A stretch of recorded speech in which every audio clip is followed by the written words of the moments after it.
the spirit of 1.8 million West Virginians wills you to victory.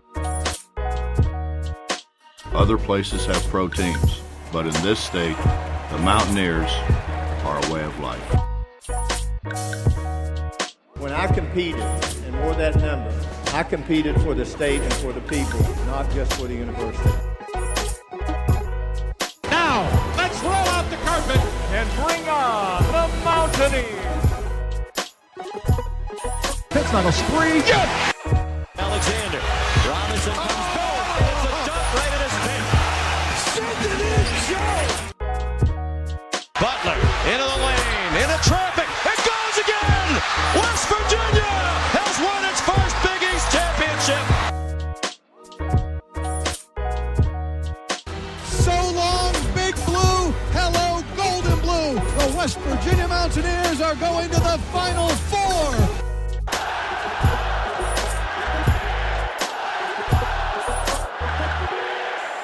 And now, the show brought to you by Mountaineer fans for Mountaineer fans, the Country Roads Webcast. What's going on, Mountaineer Nation? Welcome into episode 6 of the 2022-2023 CRW Hoops podcast as we continue to cover the West Virginia men's basketball season. Got 3 games to talk about here, 2 reviews, and then we're going to preview the upcoming game against Texas as we continue throughout the episode here. West Virginia splitting these past 2 games, but finally, most recently, getting back on the winning track with a very impressive win over a top 15 team in the TCU Horned Frogs. And of course, we'll talk about that here momentarily. But before we get into those game reviews and into our preview of the game against the Longhorns, let's talk a little bit coaching news that we have here in Mountaineer News.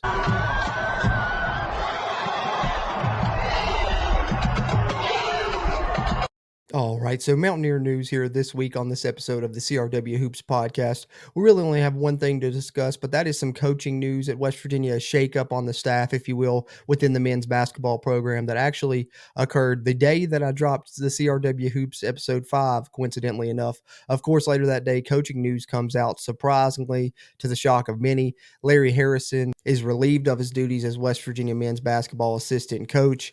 Been, coaching with Bob Huggins for over 20 years, been at West Virginia over 15 years, but that all came to an end about a week ago.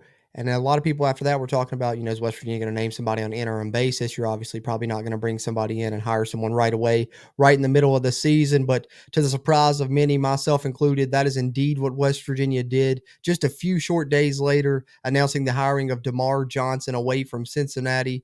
DeMar Johnson was there as director of player operations at Cincinnati, comes to West Virginia to fill the hole left by Larry Harrison and the men's basketball coaching staff as an assistant coach.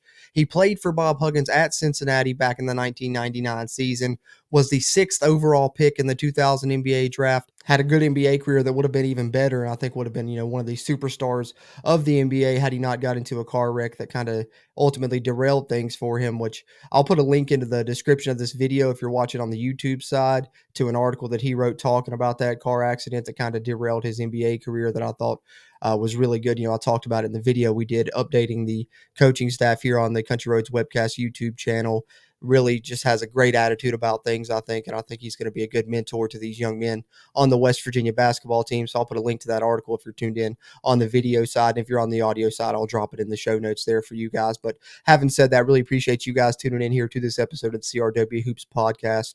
Either way that you're doing there, whether you be listening to the audio version or taking it in visually. And if you're taking it in visually there on YouTube, whether it be on our channel or on the WV Sports Now channel, you can find us over there now as we are a part of the Sports Now family of networks there. You can find our show on their website as well as some great West Virginia sports content there at wvsportsnow.com. Be sure and check that out. But if you're tuned into the video version of this podcast on their YouTube channel or ours, be sure and drop a like in here if you would. Really helps this video's performance and helps future videos performances here on the channel. And if you're a West Virginia fan and you haven't already, be sure and hit the subscribe button. Helps us, helps you, helps get more of this Mountaineer sports content out to Mountaineer Nation.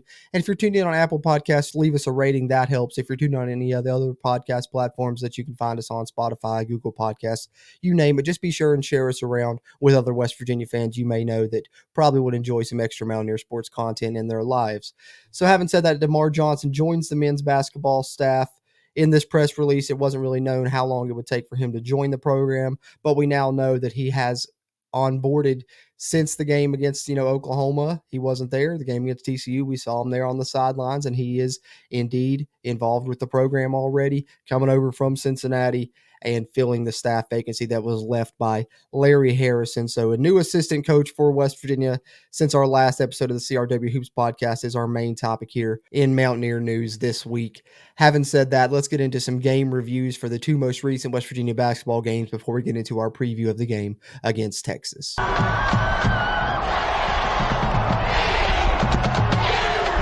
All right, so first up, the game I last previewed in CRW Hoops episode 5, of course, was the game against Oklahoma this past Saturday. You had the noon tip-off there in Norman. West Virginia, I thought, played a pretty good performance overall in this game. The one area I think that came out of this really concerned about was free throw shooting. West Virginia only shooting 50% here, as you see on the screen if you're watching on the YouTube version. 8 of 16 on free throws for the Mountaineers in this game. And, of course, that percentage is terrible enough, but I think really they missed free throws in the most inopportune times as well. A couple sequences that stand out to me. I know in the first half I noted one on our Twitter over there at WVU Country Roads. It was 18-15, I believe was the score. West Virginia had a sequence where they had 4 free throws in a row down 18-15. So, you hit all 4 of those, you take a 19-18 lead. What did West Virginia do? They went 0-4 on those free throws, still stayed behind. So in this game, West Virginia had plenty of opportunities to take the lead. They never led in this game against Oklahoma, despite being in it all the way and having plenty of chances to take the lead, including late in the game. It was 70-70. West Virginia goes to the line for 2 more free throw shots. Chance to take the lead. All you got to do is make one, and they go 0-2 in that situation as well. So that was what was the biggest concern coming out of this game, and I think the biggest reason that you lost this game, because looking at the other numbers in the game against the Sooners, West Virginia shot 56% from the field and 46% from the three-point line. Did an awesome job there. And then one area that's been the area of concern for the Mountaineers this season, and we saw them in the game against Baylor do this as well, and then here again against Oklahoma, they do a good job of taking care of the basketball. They only turn the ball over 5 times against the Sooners while forcing Oklahoma into 14 turnovers of their own. So I thought West Virginia did a great job taking care of the basketball, something they struggled with this season. They didn't do as good of a job rebounding, so that would probably be the other detrimental area if I had to point one out. And besides free throws, but I think free throw is certainly the main one. And I think even with the rebounding disadvantage that you had in this game, if you could have made a few more free throws, you probably would have won this contest if you were the Mountaineers. So you needed to see that come back up against TCU. We'll talk about if it did here momentarily, but ultimately at the end, West Virginia falls to Oklahoma 77-76 to drop them to 10-7 at the time, and of course was their 5th straight loss in conference, unfortunately starting conference play at 0-5. But let's take a look here at some of the individual numbers before we move on to this most recent game against the TCU Horned Frogs. As you see for the Mountaineers, Trey Mitchell was the standout performer in this one. I thought 16 points, 5 rebounds, 7 of 8 from the field, 1 of 1 from three-point range. The area that left something to be desired was, of course, the free throw shooting, which I think was the case for most of the Mountaineers, save for one player that's really been excelling in that area throughout this entire season. We'll talk about him momentarily and even more when we talk about the game against TCU. But Eric Stevenson, unfortunately, for the second straight game, had an off night. Only 9 points, 3 of 8 from the field. Kedrian Johnson, I think, has been a bright spot for West Virginia. Had 2 steals in this game, 13 points, and that's the one I'm talking about that's excelling at the free throw line for the Mountaineers. You see 4 of 4 in this game. Believe he was perfect in this next game against TCU. We're just getting ready to cover momentarily. But then off the bench, of course, Toussaint providing the spark for the Mountaineers, 14 points, but unfortunately, he was the one that ultimately went 0 of 2 at the free throw line, and those 2 shots being the 2 that West Virginia had with the game tied at 70 apiece. So can't really harp on his performance too much. He's been a bright spot for the Mountaineers all season, and in this game provided a lot of scoring, the second leading scorer in the game coming off the bench for the Mountaineers. But of course, in a crucial area there, in a critical situation, you would love to see him at least hit one of those free throws, and I think in the future he will. I think 9 times out of 10 he knocks down at least one of those, if not both. But having said that, looking at Oklahoma and who kind of hurt the Mountaineers the most, of course, Grant Sherfield. He's been the leading scorer all season for the Sooners. He had a great performance in this game, 22 points, 9 of 11 from the free throw line. Oklahoma really did a good job at the stripe, 72% overall as a team, and I think that's ultimately, like I said, which was the difference in the game. West Virginia did a good job on the Groves brothers overall, holding them to 8 points and 7 points. But Tanner Groves did hit a couple big, crucial three-pointers to get his 8 points. And then I thought the Sooners' big man Hill really hurt the West Virginia Mountaineers in this game as well, 14 points and 6 rebounds. And if you go up and look at the Mountaineers, Jimmy Bell, who was matched up against him, kind of struggled in this one, 6 points, did manage to grab 6 rebounds, but I thought he really had a good bounce-back performance in the game that we'll talk about now. Against the TCU Horned Frogs, West Virginia finally able to get on the winning track, as we talked about earlier. After this 1-point loss to Oklahoma, West Virginia brings it back to the Coliseum, a place where TCU hasn't defeated West Virginia. West Virginia was looking to keep TCU's losing streak in Morgantown intact, and indeed they have. TCU now 0-11 in Morgantown as the West Virginia Mountaineers finally managed their first Big 12 conference win of 2023. Let's talk about it here on episode 6 of the 2022-2023 CRW Hoops podcast.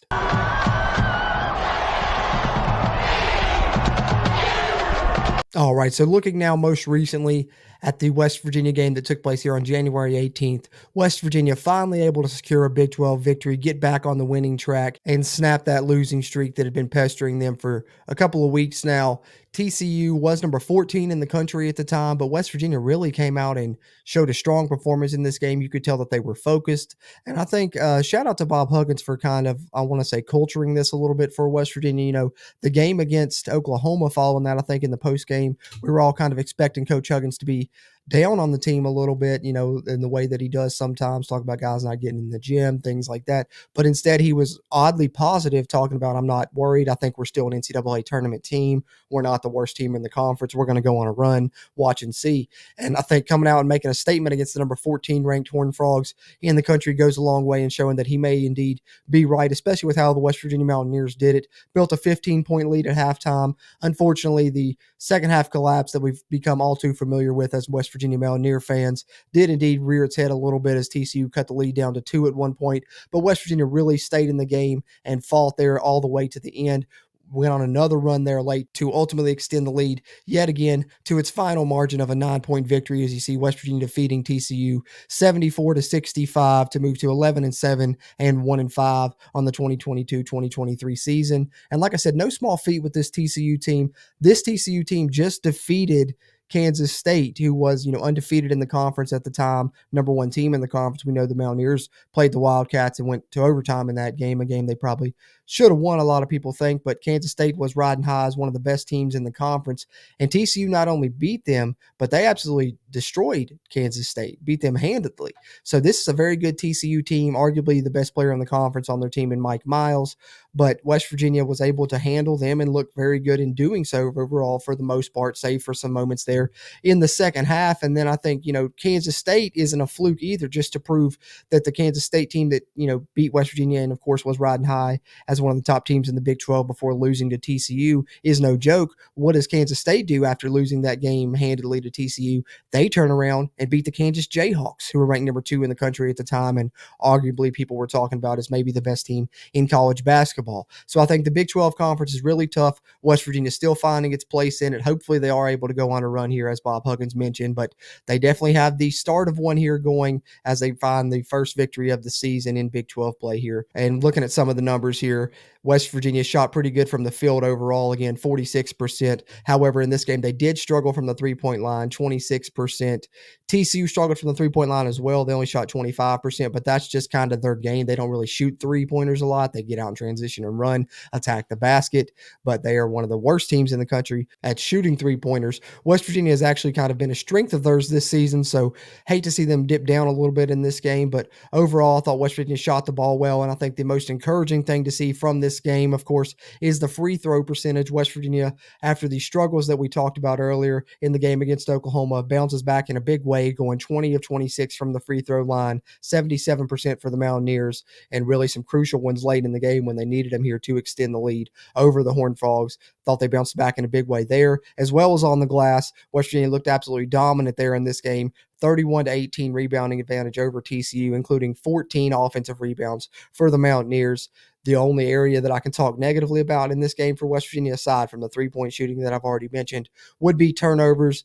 the problems West Virginia's had taking care of the basketball, unfortunately popping back up here again. Looked like they kind of had those under control after 2 single-digit turnover performances against Baylor and Oklahoma. West Virginia, unfortunately, turns the ball over 15 times in this game against TCU. So let's hope moving forward that's more of an aberration and West Virginia continues to take care of the basketball in the ways that they've shown in the past couple of games before this TCU game. However, it ultimately doesn't cost the Mountaineers in this one, so hopefully they get that corrected, shoot the 3 ball a little bit better, and who knows, maybe that run Bob Huggins is talking about and predicting for this team is on its way. But like I said, they have the first win of it, if it is on its way here, with the win over TCU. Let's take a look at some of the individual numbers and some standout performers in the Mountaineers. And there's definitely a player here I want to mention and talk about for a second, and that is, of course, Kedrian Johnson. I think he deserves talked about here. Some in the fan base, myself included, be kind of critical of the West Virginia guard play and kind of question if West Virginia had good enough guard play to carry them to wins here in the Big 12 Conference play to get them to the tournament. But we also know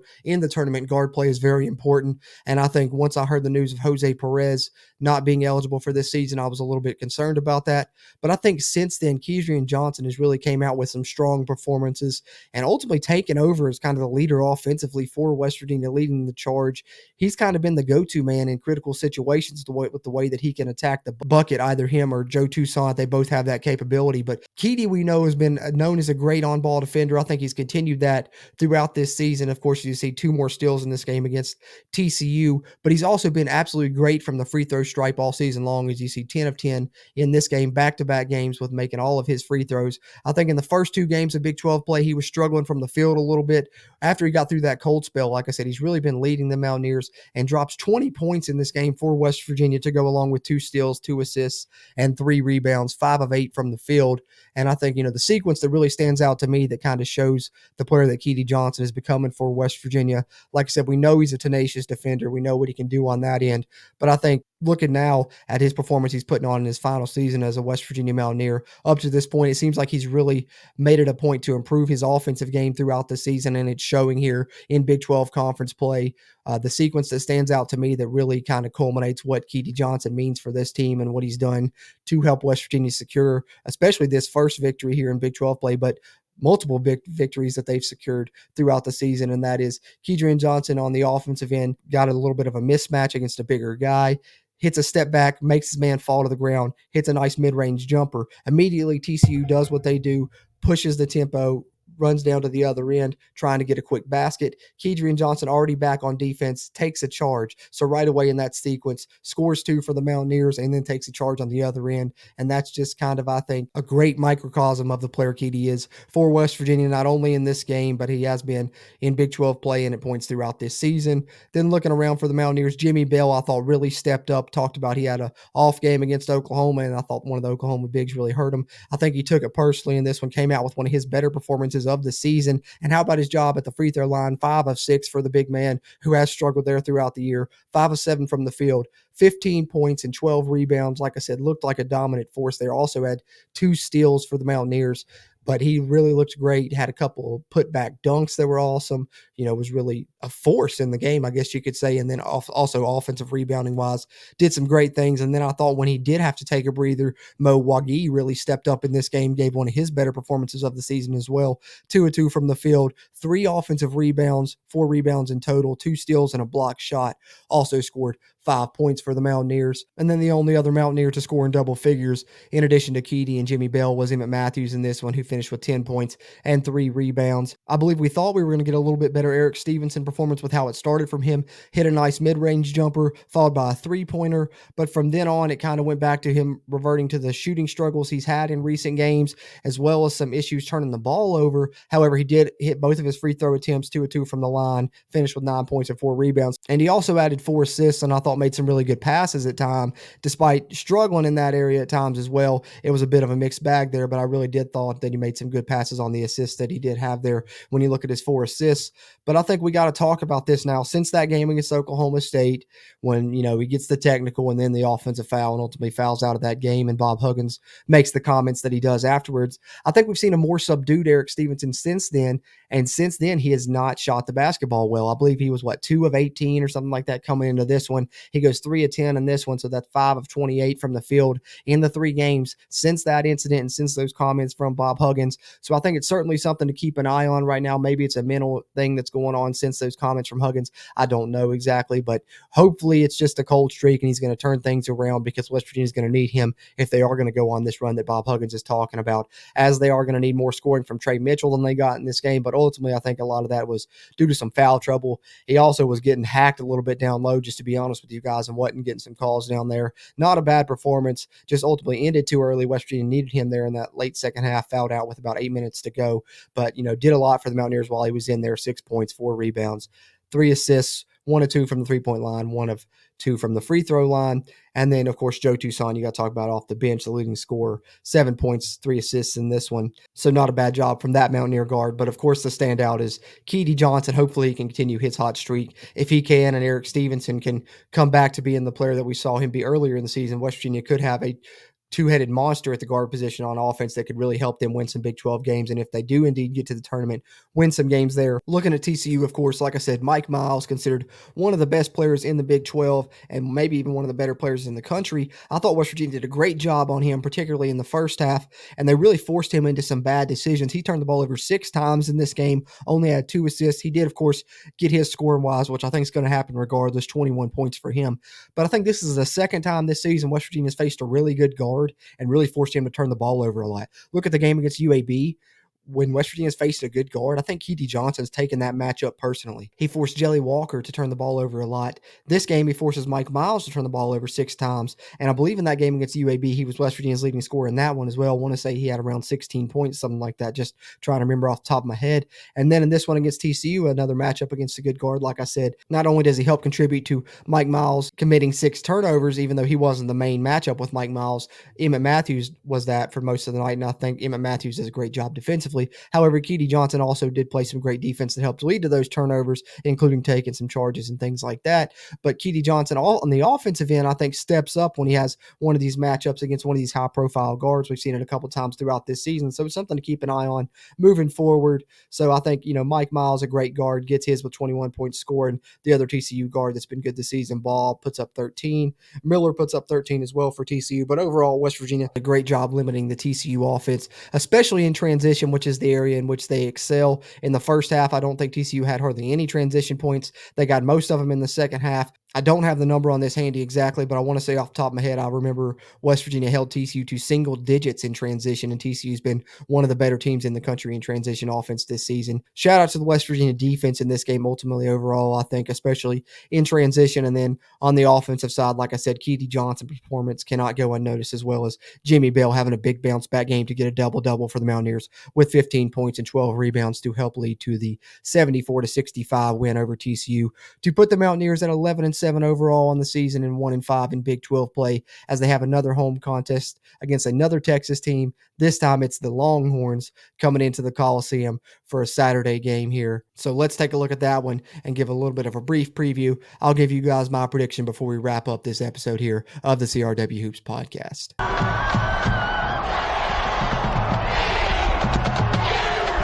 All right, so next up on the slate for the West Virginia Mountaineers, they are taking on the Texas Longhorns here, January 21st. Of course, as I said, this Saturday, going to be a night tip for the Mountaineers, 6 o'clock p.m. on ESPN, night game in the Coliseum, so hopefully get a great crowd in there for this one for West Virginia. Hopefully can help them to get a victory. They already have a victory over a top 15 team this week, as we just talked about with the victory over the Horned Frogs. Now they got a chance to get a victory over a top 10 team here with the number 7th ranked Texas Longhorns coming to town. Texas currently 15-3 on the season, West Virginia 11-7, as we mentioned earlier.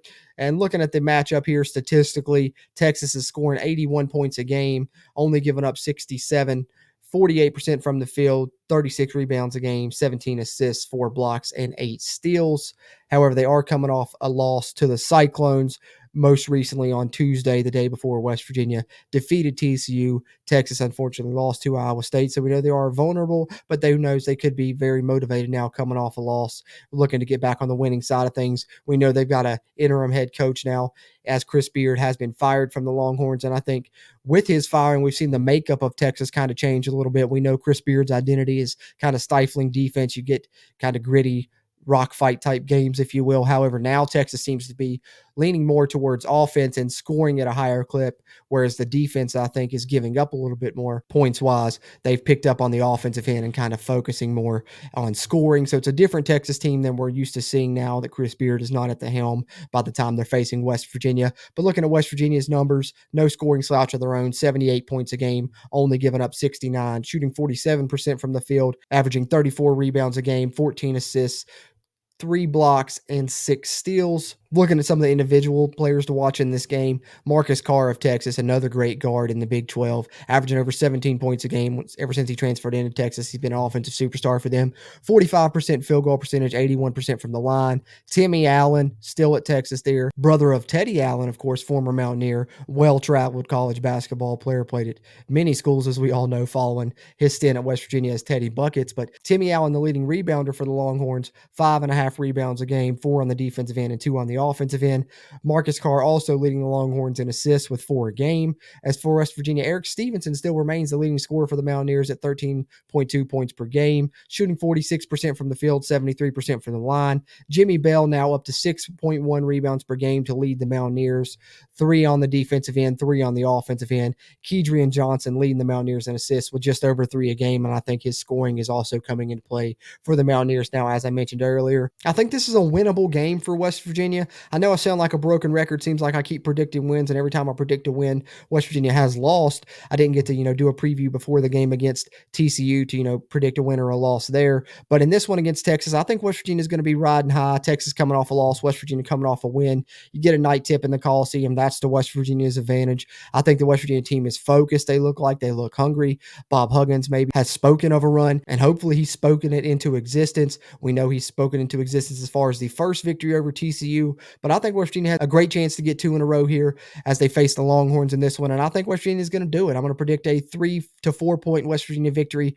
over the Longhorns, 2 in a row for the Mountaineers, and hopefully the start of a winning streak. That's my brief preview for this game against Texas, as well as my prediction, but take it with a grain of salt. My record's not too hot this year with my predictions here on these episodes of the CRW Hoops podcast, but that's what I'm thinking in this game against the Longhorns. I think West Virginia does have a chance to get on a run here. Liked what they showed against TCU, like how they match up against Texas.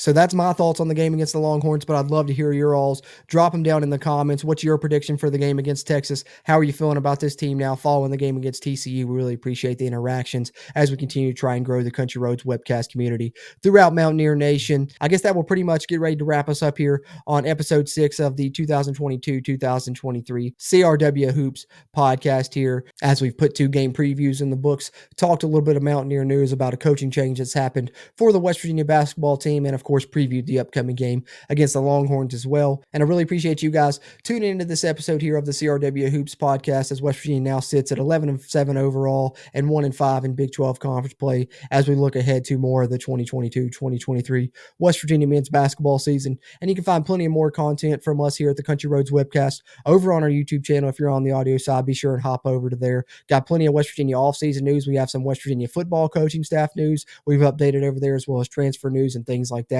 as we proceed through the football offseason. So be sure and check that out if you haven't already. And like I said, find some great West Virginia sports content, as well as our podcast episodes there at wvsportsnow.com. In the meantime, be on the lookout for episode 7 of the CRW Hoops podcast coming here soon. After these next couple West Virginia basketball games, we will look ahead to the remainder of the season for West Virginia basketball, and hopefully it continues to be in this bright spot that we're living in here with this episode following a win for West Virginia over TCU. Hopefully we're talking about another one with this game against the Longhorns, but we'll talk about it either way, regardless of the result, here on the next episode of the CRW Hoops podcast.